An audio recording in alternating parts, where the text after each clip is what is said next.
It's the Osceola's Seminole Sidelines. For more on the Seminoles, including Osceola's coverage from veteran Seminole insiders, message boards, Osceola virtual happy hours, and more, go to theosceola.com. Hello, and welcome to another edition of the Osceola's Seminole Sidelines podcast, which is presented by our sponsor, Alumni Hall, where you will find officially licensed FSU gear for the entire family.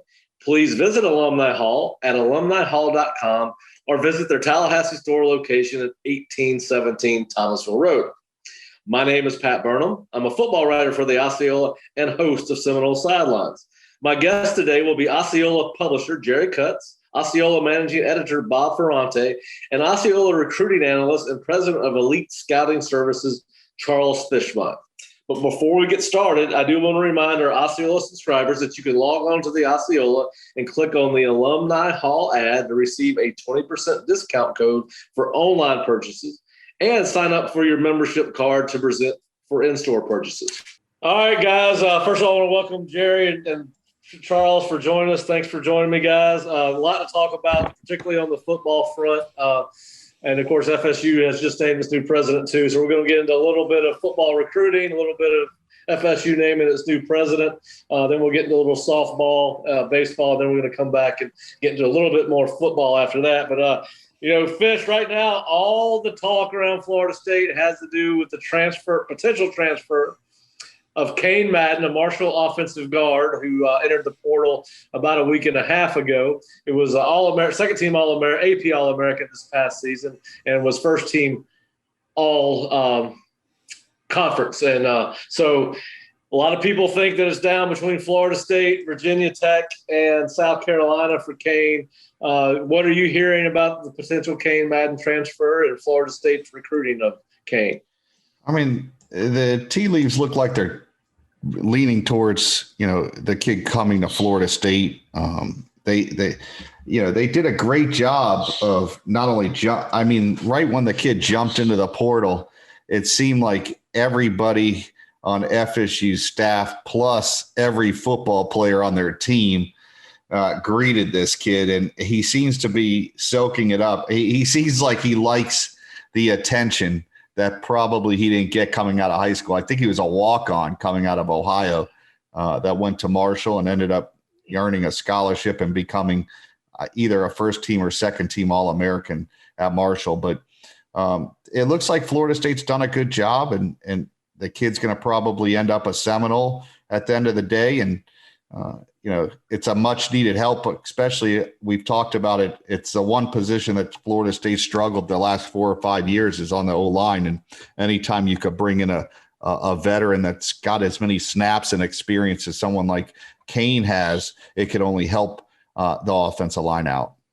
Yeah, he was a second-team AP All-American this year and was All-Conference USA. Originally from Ohio, did go to Marshall as a walk-on.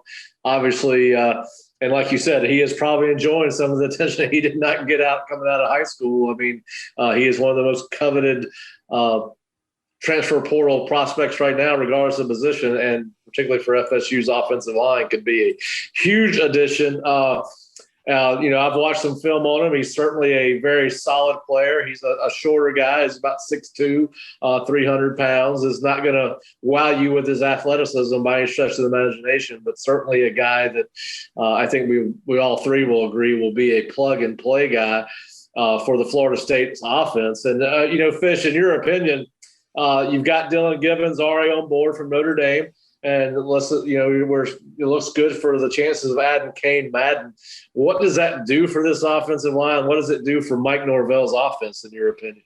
Well, one, it shows you they have confidence in the tackles, because it seems like they would have left one of those final scholarships for a tackle, but I think they probably feel pretty good about Robert Scott, who played last year as a freshman.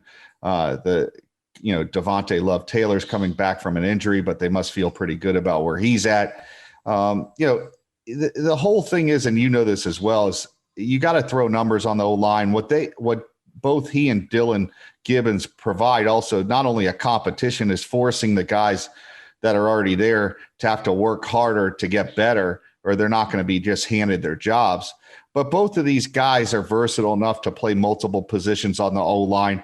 And this gives them another piece that if a guy goes down, where like last year, the year before, a guy went down, all of a sudden the backup, the drop-off between the starter and the backup was so great that it hurt their offense. They could plug even if this kid doesn't start the first game, if someone goes down, they could plug him in, and they're going to still be productive on the offensive side of the ball. Yeah, and it's hard for me to believe. I mean, he would have to get beat out in fall camp. I think he and Gibbons are brought in to start, and I do agree with you. It certainly adds depth, and now you've got some true competition on the offensive line. Now, you mentioned Devontae Love-Taylor and Robert Scott. Let's assume that they do leave. You and I have talked about that maybe Devontae's more of a natural guard than he is a tackle. I mean, Gibbons is certainly an athletic kid. You could see him ended up at right tackle. But it does. To go back to your point, now you've got you got two. You feel like you're bringing in two starters in Gibbons and Madden. You add that to Darius Washington, Dante Lucas, Devontae Love-Taylor, Robert Scott. Then you've got some young guys that you're still trying to get some more reps to, but it allows them. Jalen Goss is not gone. Chaz Neal's gone. But so you've added some real competition at the offensive line. And, so you mentioned, let's say they do take the two transfer Gibbons and Madden and put them at guard. Well, now you've got a true competition between Devontae Love-Taylor and Robert Scott at right tackle, which I don't know, to be honest with you, that there was a whole lot of guessing going on as to who was going to be the starters on the offensive line before the additions of these two kids. Well, I mean, you look at Maurice Smith, he's now going to go into his second year as a full-time starter, but you now bring in this guy, Cain Madden, or even the Dylan Gibbons kid. Both of those guys could play center. Yep. So that forces now Maurice Smith to have to get better. As good as he's been, he shouldn't be just handed the job. The O-line none of those guys deserve a job. Him and Lucas.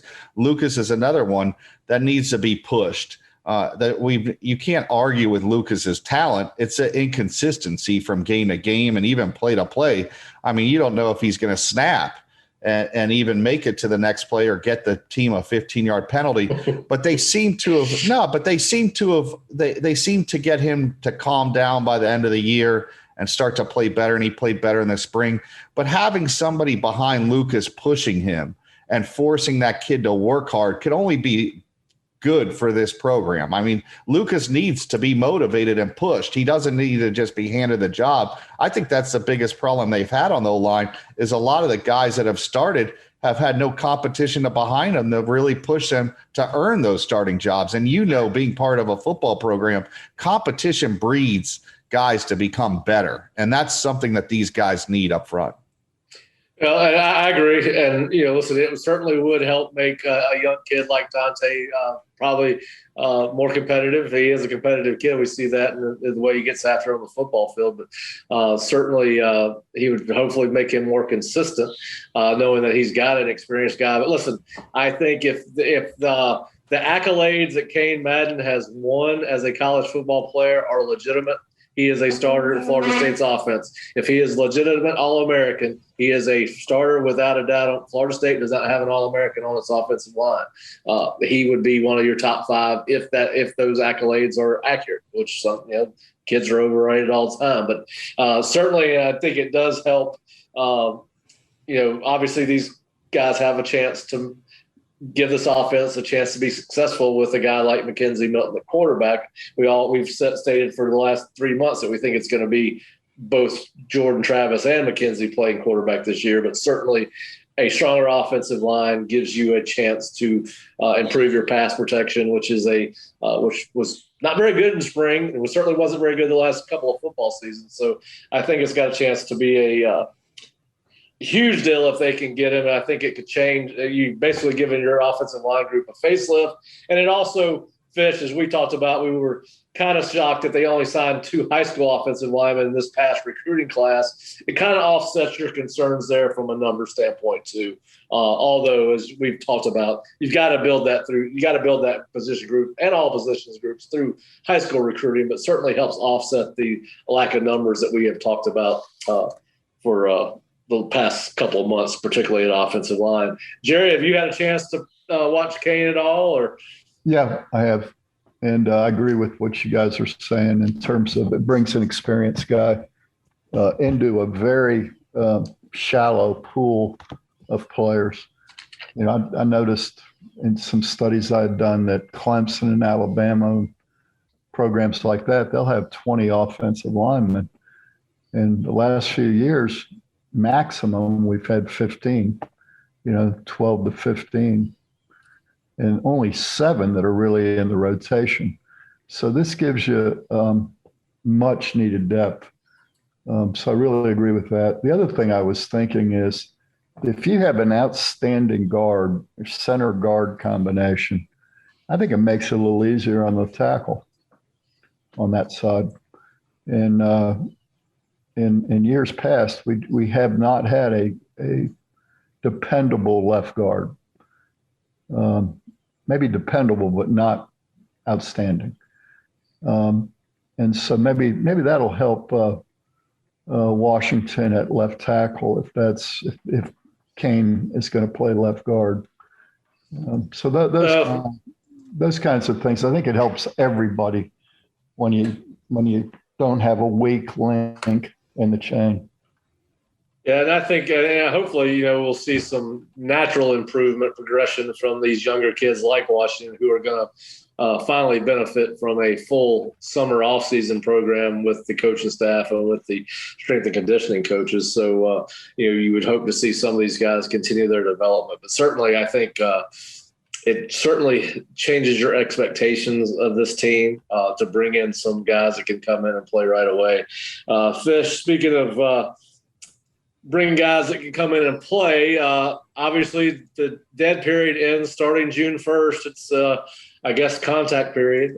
With the exception of coaches can't be off campus, but they can certainly have kids on campus. And FSU's got a ton of things going on in June, from a mega camp on June 6th to position-specific camps on 7-on-7 and offensive lineman camps on June 9th and June 16th, and then some individual camps later in the month. But they also have official visits. Speak to a little bit of the importance of the upcoming days and weeks for Florida State football and Mike Norvell as he tries to continue to rebuild this program.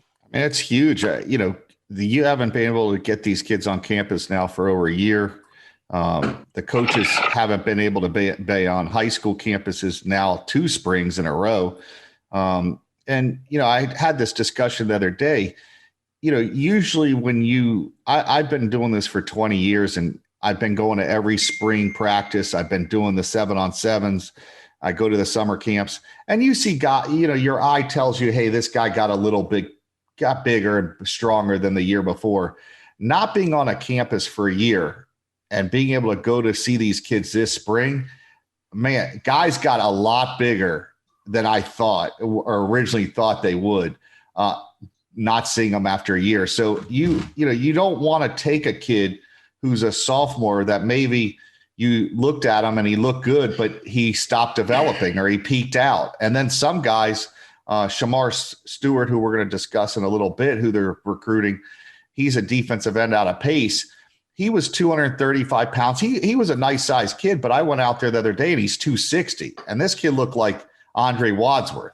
And you see that and you're like, all right, this is what I missed over the last year. That's why it's so important for them to really get an eyeball test on these kids, because you don't want them to be recruiting kids and then they got to FSU and all of a sudden their ceiling has already been tapped out because they weren't really able to evaluate them.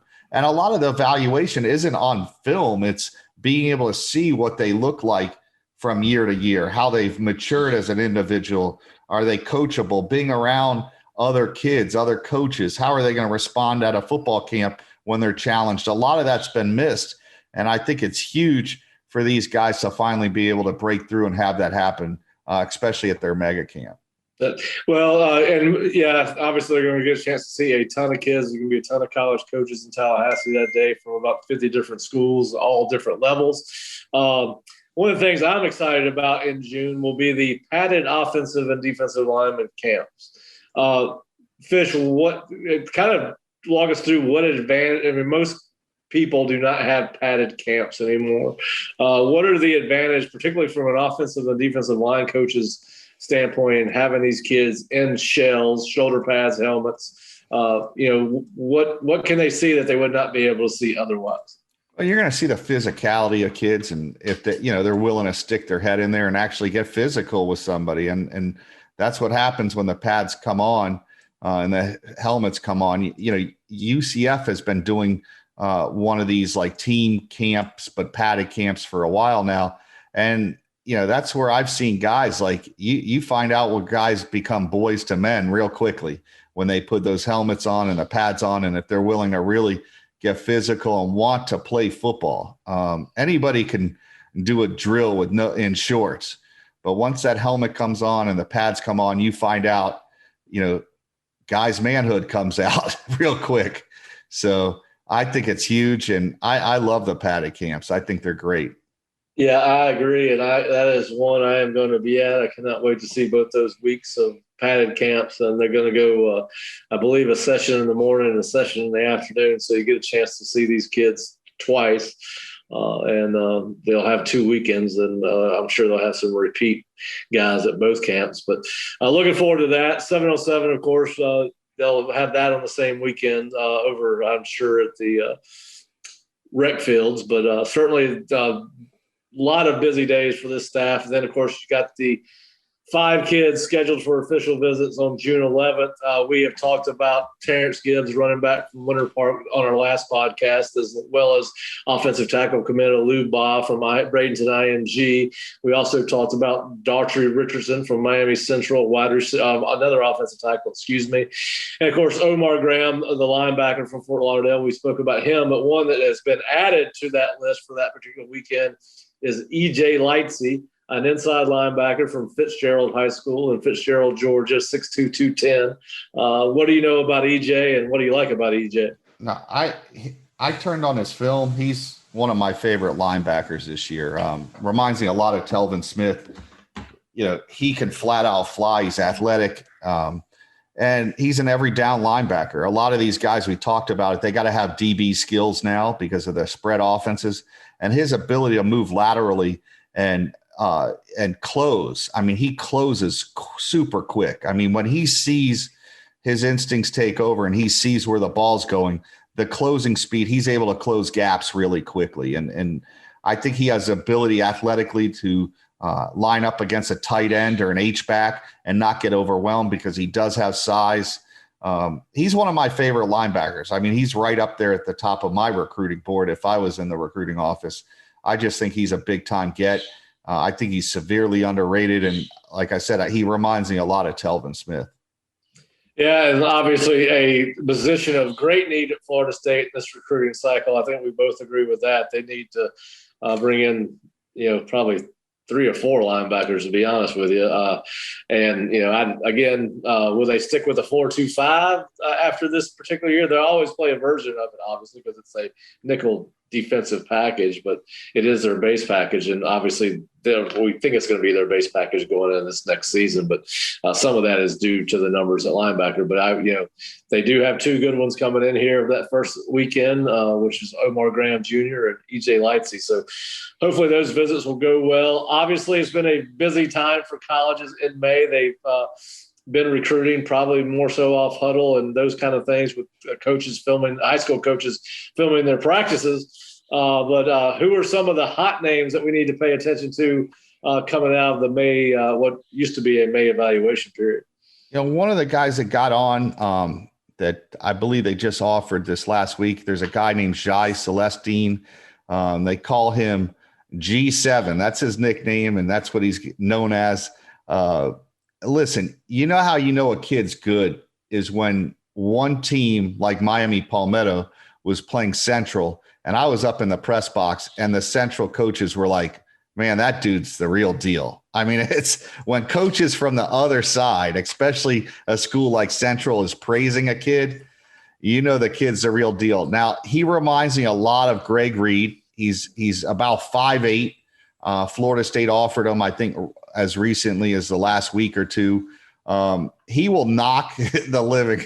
he knocks guys out of their socks. I mean, that's how physical the kid is. I think he's a corner, but he could play wide receiver. He played both sides of the ball in their game. He's a guy I really liked. Another guy that I saw this spring, FSU's offered, you were talking about linebacker. I think he's a guy that could come to camp, and I think he would be a great fit, especially for them, as this kid, Makai Mason. He's out of Monsignor Pace High School. Physically, he really impressed me. He was very good the other day in their game.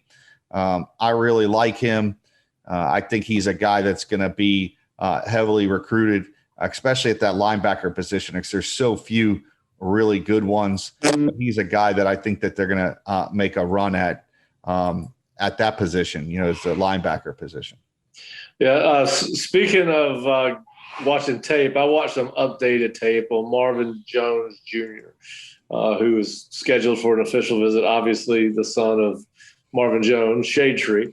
I didn't watch a lot. Didn't take a lot to watch it. He's one of those 8 second guys. You watch 8 seconds worth of film, he's ready to go. But what stood out with me is he kind of reminds me of what Jason Pierre-Paul must have looked like in high school. He has covered so much ground so quickly, and he's so long.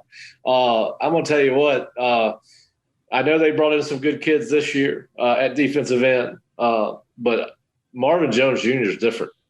Do you think at all that a JPP comparison is a good comparison for Shade Tree Jr.? Yeah, I think he's very good. I think he's going to even be, he has some Robert Burns in him because of his burst off the line of scrimmage and how tall and long he is right now in high school. There's 3 elite the DN position this year is the best it's ever been in the state of Florida. I mean, I think there's going to be 30 something kids that are going to have D1 or Power 5 offers on the DN position alone. I mean, that means you should, if you have a need like Florida State does at DN, they need a hit this year because there's so many quality ones. Now, this kid's very good. I watched Nigella Kelly. I got the chance to watch him, and I also got to watch Shamar Stewart. These are the 3 5-star DNs in the state. Marvin's, they're all 3 are different. I mean, Marvin's more of, like you said, he's that JPP. He's a pure speed rusher. Nigella Kelly's that guy that has quickness, but he's also got strength. He's a guy that could get bigger, kind of like a DeMarcus Walker, but a little more athletic, be able to move inside on pass rush downs and give you something from the inside. And then Shamar Stewart, I just want to watch him the other day at Monsignor Pace. He's supposed to come up for their mega camp or June 1st.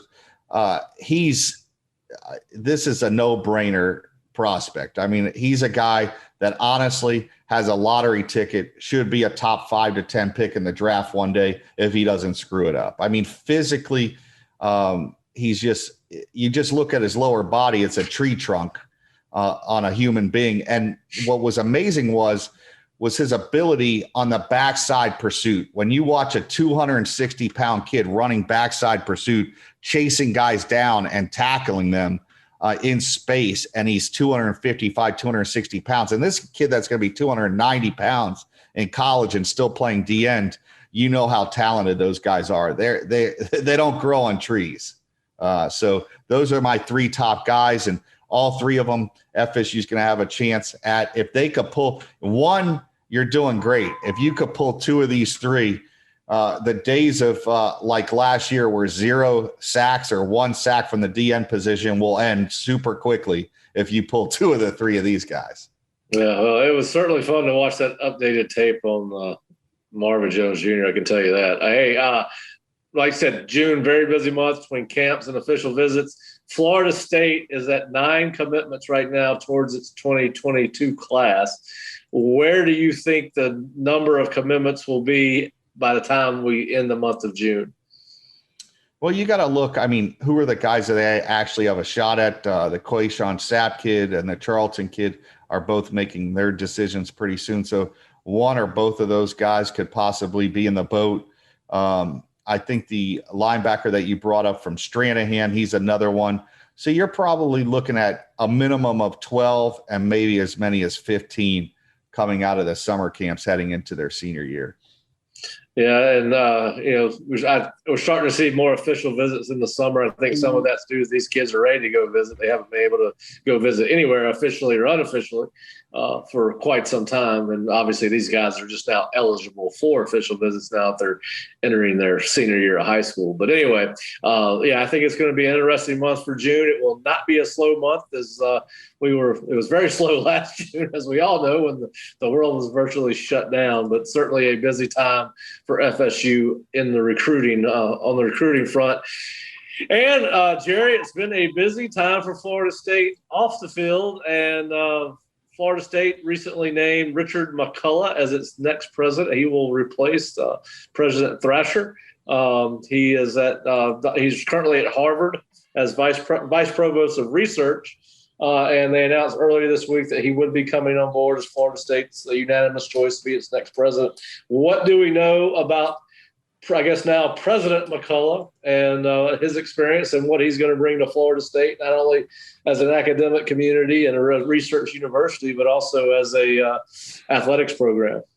Yeah, I thought that choice was, it looked to me like Florida State was making a real commitment to academics, to improving their ranking even above number 18 in the country, and their entry into the AAU.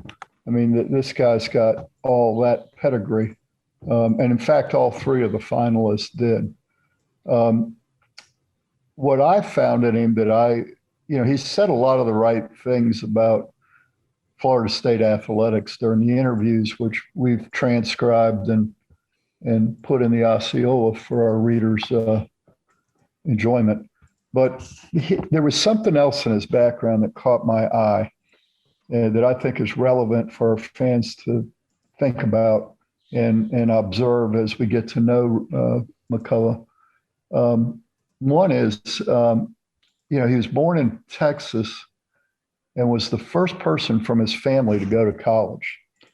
When he went to college, he went to a community college for 2 years before transferring into University of Texas, a public university. Now, when you look at his resume, all you see is Ivy League. You see Harvard and you see Carnegie Mellon. But this is a guy who's, his feet were in the dirt. He's a guy I think that can very much relate with the experience many of us have had who went to public universities and even to community colleges. So I think that's a relevant fact in this hire. I think he's a guy that's going to relate well with the culture of Florida State. Yeah, well, and he certainly said all the right things. I got one quote from him that automatically made me a fan. He said, "I'm incredibly excited about being a part of the Florida State Seminole community. I'm a huge sports fan. I spent an hour this morning in bed on my phone reading about what's going on with the defensive line recruits and the offensive line recruits." So he already knows where the bread is buttered on a football field. He knows who the guys that make it win or lose with. But anyway, he did say this. Because need to put more pressure on the quarterback this year, and the O-line needs to be shored up. We got a guy from Notre Dame, and there's another one that might be coming. So he's very well informed about what's going on, even though this is, I'm sure, Florida State athletics have not been on his radar up until recently. He also talked a little bit about the women's soccer team, the women's softball team having such outstanding seasons, and with the baseball team having some momentum entering their season. So anyway, but I do like it that he pays attention to the offensive and defensive lines, but certainly sounds like he is a huge sports fan, and he couldn't have picked a better place to come work if that's the case. Yeah, growing up in Texas, I suspect he is a sports fan. Yep. And of course, now, Jerry, when will he officially start? I guess July 1st is what I would suspect. That's when the academic, or at least the fiscal year, begins July 1. Okay. Now I'm not certain of that, but he still has to be approved by the board of trustees and confirmed. So, but that's typically a rubber stamp. Yeah, so Florida Board of Governors that have to approve it from here, right? Yeah. Okay, yeah. All right. Yeah, well, a lot going on at Florida State. We're going to take a 30-second break to hear from our sponsor, Alumni Hall. We're going to come back and talk a little bit of softball, baseball, and then we're going to finish it up with some fun football stuff, or at least some stuff that we've been reading about and researching about on football. But we'll be right back after this message from Alumni Hall. Alumni Hall, where you'll find officially licensed FSU gear for the entire family, including brands like Nike and Champion, plus great gifts for your favorite Seminole and home decor too. Miss some of the old Seminole throwback logos? Check out our College Vault collection. Shop online at alumnihall.com and let our great customer sales team ship to you within days. Or pick up in store in Tallahassee. You'll find us in the Miracle Plaza Shopping Center on Thomasville Road. Students and military get 10% off in store, and Osceola subscribers get 20% off in store and online with their digital membership cards. Alumni Hall.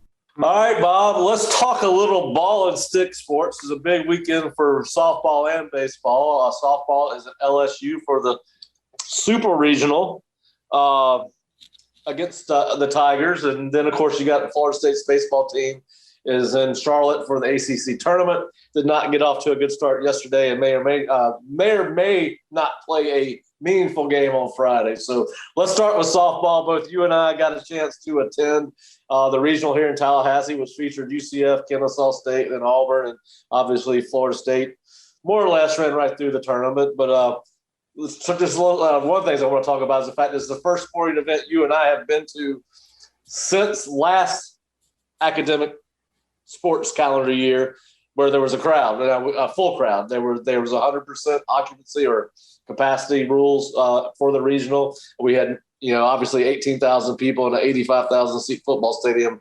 Doesn't really make much of a crowd or much noise, but talk a little bit about the regional itself and a little bit more to the point, the experience of being back in front of a crowd or watching a game with a crowd.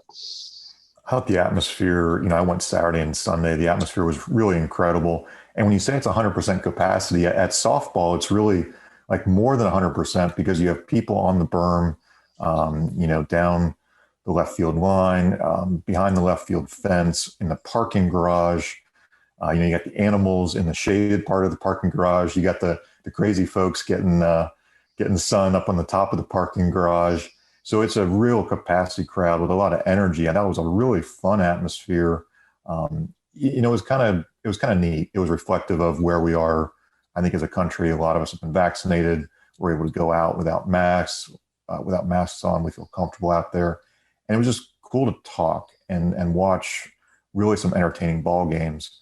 And yeah, Florida State really took it to UCF on Sunday. It was a fun atmosphere, fun to watch, and good to see them move on to the Super Regionals. Yeah, it's been so long since I'd been to a sporting event where there were people. It was nice to see people without the mask on. It was nice to be able to talk to people and shake their hands and all of those good things. And I had forgotten, it'd been a while since I'd been to a softball game in person, probably since I worked at USF, and had forgotten what a fast-paced, intense sport softball is, particularly when you ramp it up to a regional where you got to win 2 or 3 games to move on. And I stayed and watched a little bit of the UCF Kennesaw State game, UCF Auburn game, which preceded Kennesaw State Florida State, and it was fun. It was action packed. When Florida State did play, I got to sit next to 2 of Auburn's coaches when they were scouting Kennesaw State and Florida State. Got to learn a little bit more about softball, so that was fun. I wouldn't have had that opportunity had we had social distancing and all those things, but it was kind of fun to sit there and learn from people that know the sport. But certainly they had an outstanding weekend, and it was fun to go. I went up and hung out in the parking garage with a couple of buddies of mine from back in the day, and that was kind of fun to be up there and see what that was all about. I'd never experienced that, and the softball parents were having a good little tailgate beforehand, and got to see Hugh Tomlinson there. Of course, a lot of Florida State people know Hugh works for the booster office. But so moving on to LSU, they got a quite a rivalry there between the two programs of late. They played each other in 2017 and 2018. And 2018, I believe Florida State moved on to the national championship after beating LSU. But what can FSU fans expect to see from LSU based off what you know going into this series? Yeah, I think Coach Alameda tried to downplay it a little bit and say that LSU was well-rounded, but looking at their numbers and how they've gotten to this point, they're going to hit the long ball. They're going to score some serious runs. And Florida State on the flip side wants to keep the score pretty low. Florida State would like to win a 2-0 or 3-0 kind of ball game. So if this becomes a home run derby type of situation, then that definitely favors LSU. And it's not that Florida State can't score runs, can't hit home runs. They certainly can, but we saw that with Cassidy Davis in particular at the regional. But it's just not the way they're built. I mean, Florida State's built to pitch, and they've got Catherine Sandercock and Kaylin Arnold, Danielle Watson, three girls that Lonnie Alameda feels very comfortable using them as starters, very comfortable using them out of the bullpen, variety of roles. They're comfortable in those roles. I think that's an unusual mindset from a pitcher too, because typically we talk about on the baseball side, pitchers are very much ingrained. I'm a starter. I'm a seventh inning guy. I'm an eighth inning guy. I'm a ninth inning. I'm a closer type. In this setup, she's got three interesting personalities here where they're comfortable doing a little bit of everything. I think that's an advantage for Florida State. If this goes to 3 games, potentially you can throw 3 different pitchers out there, and it changes up what LSU has to do to counter. I think that's a huge advantage. And on the LSU side, honestly, what does the crowd support in Baton Rouge? How does that impact things? Because we saw in 2019 when the baseball teams played, that is one intense, awesome atmosphere for baseball. I can only imagine what a really smaller but very intimate setting would be like there for softball. So that will be kind of interesting storyline to see how that unfolds too. Yeah, and I think it'll probably, LSU sports their teams really well. So I imagine it's going to be, especially with just getting back into where everybody's allowed to go to these games, it's probably going to be more interesting going than probably ever before. So I think it'd probably be a wild environment. But certainly FSU's Catherine, Kaylin, and Danielle all looked great over this past weekend, and I do think that obviously will give FSU an advantage. And if they can get the bats hot, and listen, they hit the ball hard, and it's hard. Listen, I didn't realize how hard it was to get a hit in softball until I started watching. I mean, it's an extremely difficult sport to find a way. But I can't remember. Mudge was hitting the ball very good in the regional. I mean, she was slapping the ball all over the place, hit it hard, and of course she's a great leadoff hitter for FSU. And if they can get her on base and push her, advance her second and third, like you said, we saw some power in the regional with the 2 home run game. You just said the young lady's name. I can't remember, but Cassie Davis. Cassie Davis. She had herself quite a day. But yeah, I'm looking forward to it. The first game is, we are taping this on Thursday afternoon. Hopefully the podcast will be up by 7 p.m. tonight, but if not, obviously they still have 2 games to go. But certainly it'd be fun to watch these ladies continue their success, and wish them all the best this weekend. The men's baseball team, or there's probably not a women's baseball team, so we'll just say the baseball team. They got off to a rough start yesterday against Duke, and they got Miami tomorrow. And, Bob, let's talk. I mean, obviously the game against Miami may or may not mean anything because of the way the ACC does their tournament. If Miami beats Duke today, when they play this afternoon, then Miami advances regardless of what happens in the FSU-Miami game, which I want to talk to you a little bit about that, because I understand that the coaches and the teams know that there's an extra importance put on the regular season because of the way the pool play works, with the higher seed advancing to the semifinals if everybody if 2 teams finish 1-1. So I want to get into that for a little bit later. We'll talk a little bit about that, but let's talk a little bit about what the loss to Duke, how it impacts Florida State moving into the regionals next week. Well, to start, I don't think people really want to break down this Wednesday game too much because it was about as ugly as possible. I mean, when you lose 12-1, only 4 hits, and you're having to use 9 pitchers, it pretty much tells the story. It was the most lopsided loss of the year for the Seminoles. It was the worst that I think they've played all year, quite frankly, in one particular game. So what does it mean in the big picture? Does the NCAA selection committee put a lot of weight into a result like that? I'm not sure just yet. I think they will take into account Duke plus the Miami game. If Florida State gets just absolutely throttled by Miami, yeah, those two losses look bad. The Seminoles are a team without momentum these last couple of weeks. If Florida State comes out and plays it like it's a rivalry game and gets a great start from Parker Messick, who's been the ACC Pitcher of the Year, he's been really good, really consistently good all year, then they've got a good chance to win. And I think momentum is a big deal for a team that kind of just needs a little bit of a spark right now, a little bit of positive energy, going into that preparation for the NCAA regional. I think that's a positive. The Seminoles are going to be a number 2 seed. They're going to be on the road. A lot of projections have them going to Louisiana Tech, which that might be favorable simply because you're not facing a more hostile SEC type of environment, maybe not a deeper SEC team, better chance to get Florida State through to a super regional. You kind of want a matchup like that, big picture, if you're not going to be playing at home in Tallahassee. Well, and the good news for Florida State, even coming off the game against Duke, is Miami has been the tonic this year. I mean, Florida State was struggling early in the season, went down to Miami, swept that season, dominated 30-something runs to about 4 or 5, and may have been 4 or 5 runs at Miami. But, yes, so I think that, the Miami game could be what they need. I mean, get them back on track, even though the game may or may not matter. Maybe going in and beating Miami, even if Miami beats Duke, gives you a little momentum going into the NCAAs. And, of course, listen, I don't think Florida State's their pitching has been very solid this year. I hadn't seen it that bad as it was yesterday afternoon. So you got to think that maybe that's a one-off as far as just not getting any quality pitching out of anyone in the game. But I will say this. Mike Martin Jr. did play a lot of young guys in this game. Once the game was, I guess, out of control, for lack of a better term, we saw some pitchers that had not pitched a lot of innings and saw some guys with some considerable talent and potential. So, maybe in retrospect, looking back, moving forward, this turns out to be a good experience as they move into the regionals and even the long review next year with several freshmen and true redshirt freshmen getting some playing time in the Duke game. So may not, I know it doesn't look good to everybody, but there's, you can find some positives coming out of it. And certainly it did not end their season. So, we do wish the team best of luck tomorrow against Miami. Hope they get the win, whether it means anything or not. But I do want to ask you about the pool play scenario, which obviously the coaches and teams know going in that this is the format. So there's no surprise, but in a tournament setting, I do find it funny that you could have 2 teams in the same pool, 1-1, but only one moves on.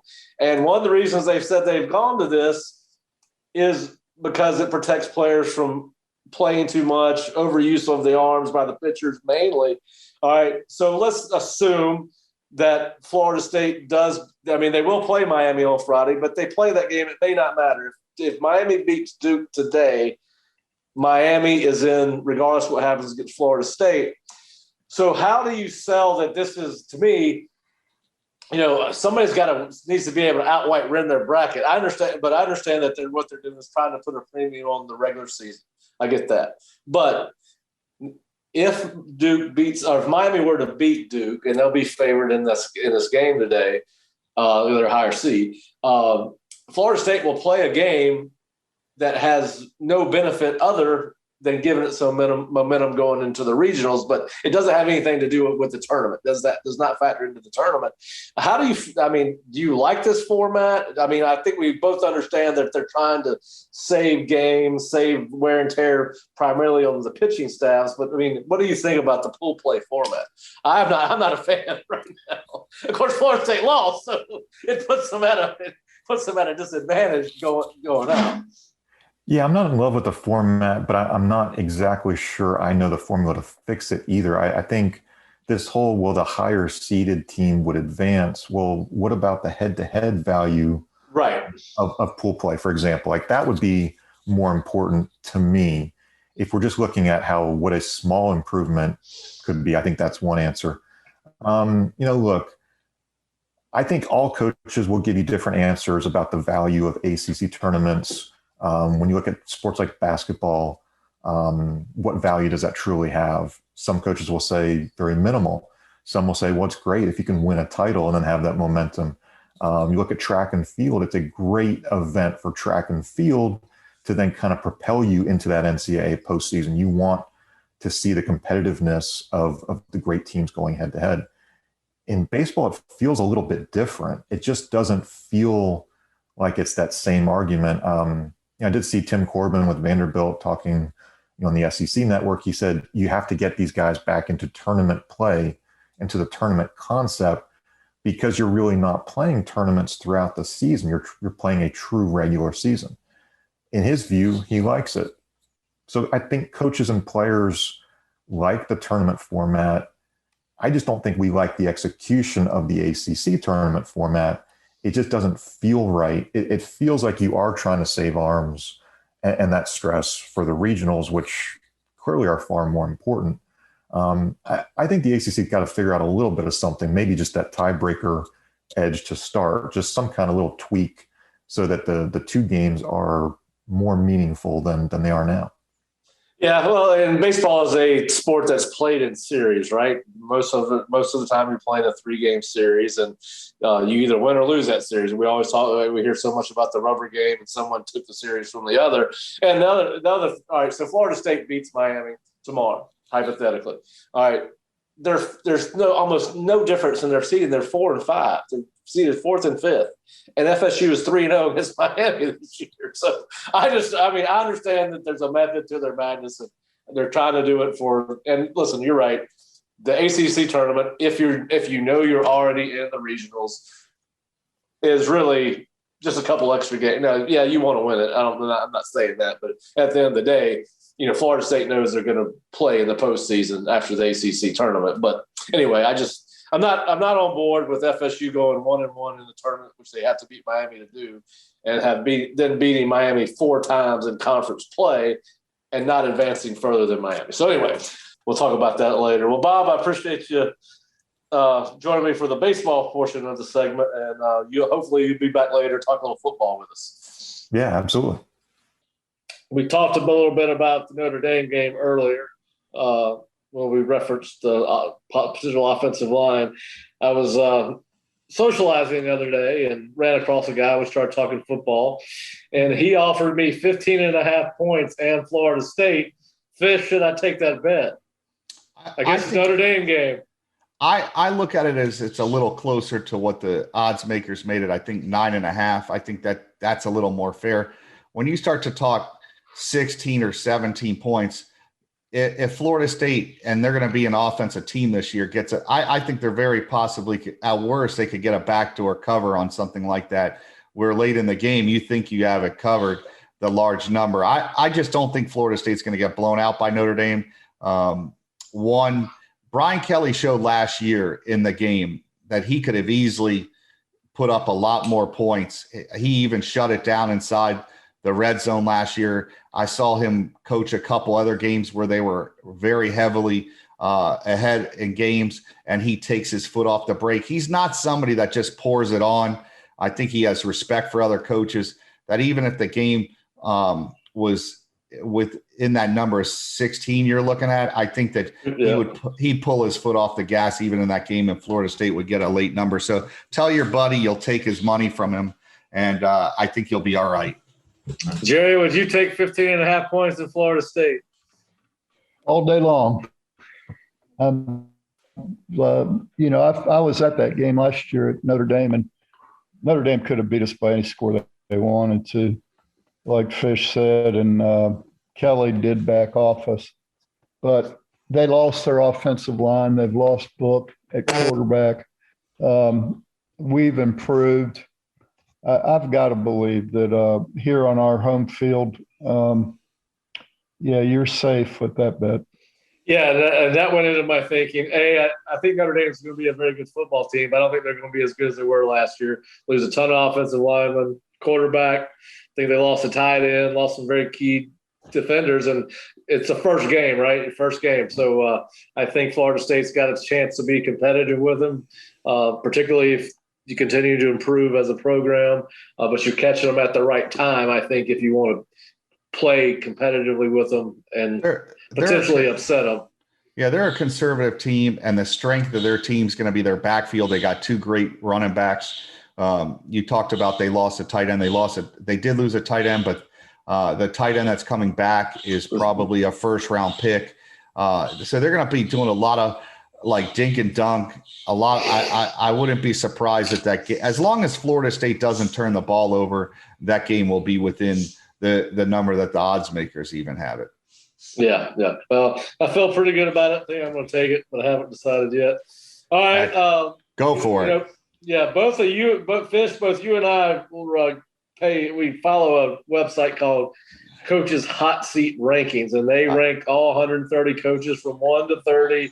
And I love it too. Now it's more entertainment. There's not a whole lot of verbiage. They don't tell you why they ranked them necessarily, but they do a weekly update. And if you're a college football junkie, it's a good website to follow because first of all, they got great quotes from famous people on there, and then they will run during the season. They will run through a team schedule and say this is why they're going to finish 2-9 or 4-5 or whatever the case may be. But anyway, they have top 5 of their top coaches on the hottest seats are 1 Jim Harbaugh, 2 Clay Helton. I believe Scott Frost is at 4. The guy that was ranked 3rd was not at a Power 5 school, so I kept him off the list. But which of these 3 coaches is likely not to be coaching at the university is with right now? Jim Harbaugh at Michigan, Clay Helton at USC, or Scott Frost at Nebraska? If Clay Helton makes it past this year, honestly, he has something on everybody in that administration. Like, personally, and I could say this because they're not a client of mine and they're not going to be as long as he's the coach. I could care less. This guy he should have never been hired in the first place. Last year, he thought he had the Pac-10 won. Washington backed out, or he was like a 2-touchdown favorite against Oregon and lost. Clay Helton, if he makes it past like week 2 or 3 this year, honestly, he has some pictures of somebody in that administration, and they don't want to get rid of him. But he's definitely at the top of my list. Is Clay Helton? It might be time for Lane Kiffin Part 2 at USC next year. Yeah. Jerry, what about you? Who you got moving on next year? Harbaugh, Helton, or Frost? That's a good question. I don't think it's Frost. Helton's probably a good pick, although Harbaugh's doesn't wear well either on people. So I'll go with Fish on that one. Yeah, I'm gonna have to tend to agree. Harbaugh's a Michigan guy. I think if something was going to happen, it probably would have happened this year. And then I think Frost will be given an extended amount of time, but I think he's getting close. I think he's getting close to that seat getting hot. These seats don't stay filled as long as they used to. Nah. Hey, Pat, when you look at 2 of the guys on that list, they shouldn't even have their photos up there. They should just have the school logo. New Mexico State and UTEP. Like, aren't those coaches always on the – like, will there ever be a coach from one of those schools not on the hot seat? Yeah, I mean, that's why I didn't include the guy from New Mexico who I think is ranked 3rd. I was like, all right, first of all, nobody cares, right? He's been the guy from New Mexico State. Honestly, I've seen that he's been on there the last 5 years, has not come off of it. I'm not sure there's many people outside of 500 miles in New Mexico that can tell you who the head coach. I love college football, and I can't tell you who it is. It's Doug Martin, but I mean, he's been. I check this list out every week, and since they put it out, and he's been on there. It's been pasted on there. I don't think they could even get it out of their system. I think he's like a virus at this point. He's just stuck on that list. Yeah. Well, and hey, listen, if you can follow the guy that does Coach's Hot Seat on Twitter, and boy, he's got some strong takes on everything. I mean, he is fun to watch. Now, one of his takes I disagree with is he's got Mike Norvell on the 25th hottest seat in college football, which cannot be true at all. So it's obviously this is very subjective, but anyway. But it is a fun site to follow. Now this is not football related, but it's Florida State related. Obviously, the PGA Championship in golf was held over this weekend at Kiawah Island, and Of course, Phil Mickelson at 50 won and made all of us old guys feel rejuvenated, like we have a reason to feel like we still have some athleticism, and that was fun. But he beat out Florida State's Brooks Koepka for the championship, and Brooks had a great tournament. He's struggling with some knee injuries apparently. They're saying he's probably not even 100%. But what I want to talk about is he and Bryson DeChambeau have had a history of some Twitter wars and not getting along. They make fun of each other on Twitter.